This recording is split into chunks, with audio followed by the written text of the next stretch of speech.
Next thing, let's talk about the head. So if you just sort of pan around in there a little bit and look at.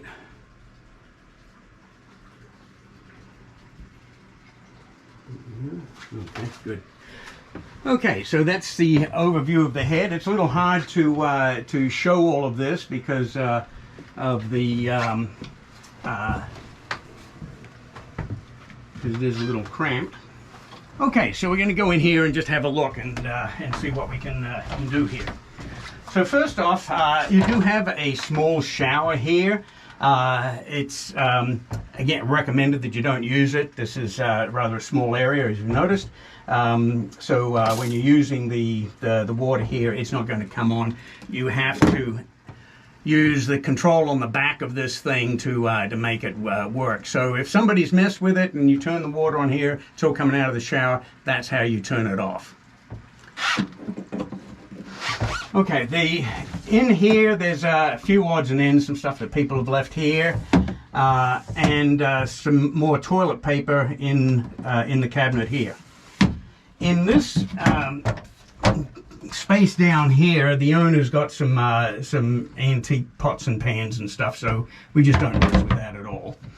Then in this cabinet here, we've got toilet paper, and then there's some head cleaner and some lubricant for the head down in here. You won't need that.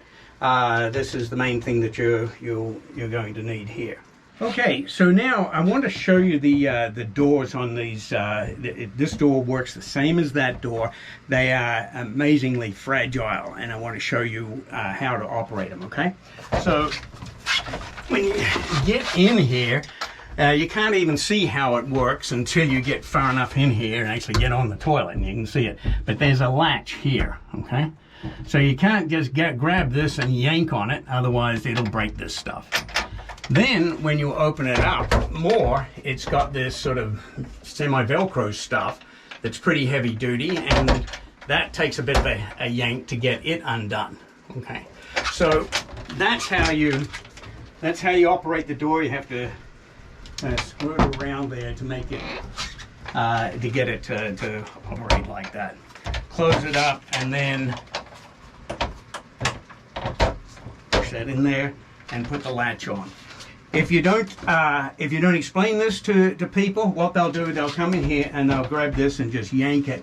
And I've had these doors completely fallen apart because somebody has done that. So it's your responsibility to make sure that your guests do not damage the boat because they don't know how to use something.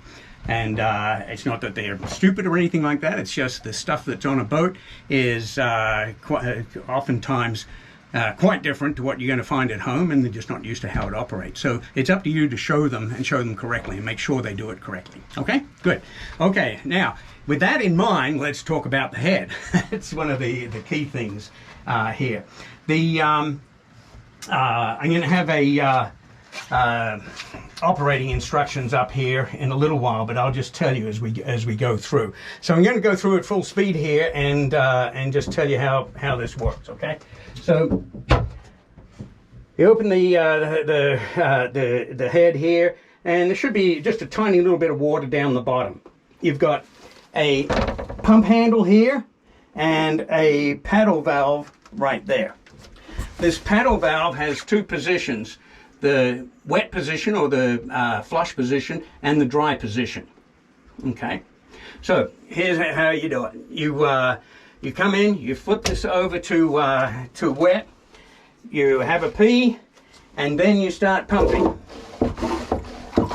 As you do that, it's flushing, and it's flushing everything out. So you'll keep pumping until everything is gone, and then you're going to give it about 5 more pumps, okay?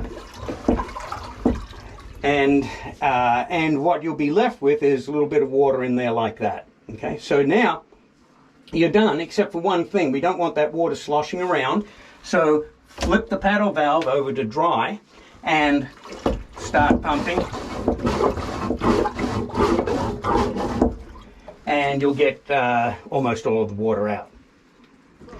Okay, so now if you need to do a number 2, preferably you're going to do that at home. If you can take care of that at the dock, there's a porta potty right up here, and there's some really nice restrooms in at the marina office, all air conditioned and very comfortable. So I encourage you to take advantage of that rather than do it here. However, if you have an emergency, here's the procedure. It only changes very slightly, one step compared to what I told you just a minute ago. Okay, so I said at the beginning, you turn the paddle valve over here to flush, and then I said go ahead and have a pee.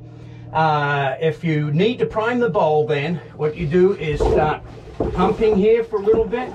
It's going to bring some water into the bowl. Pump for a little bit, stop, pump a little bit more, and it'll bring some water into the bowl. Okay. The rest of the procedure is just the same as before. You pump it out until everything's gone, give it 5 more pumps, and then flip it over to dry and pump the water out. Okay. Okay, so that's the actual operation of the head. The holding tank is pretty small on this boat. So when you flush it, the toilet here, it goes into a small holding tank in the back of the boat, and it as it gets filled up, we pump it out. So we take the boat over to the pump station and pump it out. Now, because it's small, if you get too much usage going here, then it's possible to even overflow the thing, which is something you really don't want to see or smell. So use the head as little as you possibly can. So one more thing, and probably one of the most important things, is what can go into the head. It's really clear. It's small amounts of toilet paper and stuff you ate or drank. That's it. Nothing else goes in there. If it gets clogged and it's on your watch, you're going to help me unclog it, and it's not a pleasant experience. So, one more thing regarding the head, though, is that if it gets used, it gets cleaned. And so we saw there's some antibacterial spray in there, some Windex and paper towels and so forth. If somebody uses the head at all, then you need to wipe down all the surfaces here, particularly the handle and around the walls here, and make sure that it is clean and ready for the next person. Now, one of the practices I use that really helps sort of control the usage of the head is to say whoever uses it first is the one that gets to clean it. So, see how that goes with your guests and so forth. So, okay, that's it regarding the head. And if you do have any questions about that, give me a call, because I'd much rather be woken up in the night and rather than have to deal with a clogged up head or something like that. You need to do number 2, try and do it ashore. Leave your breakfast burrito at home.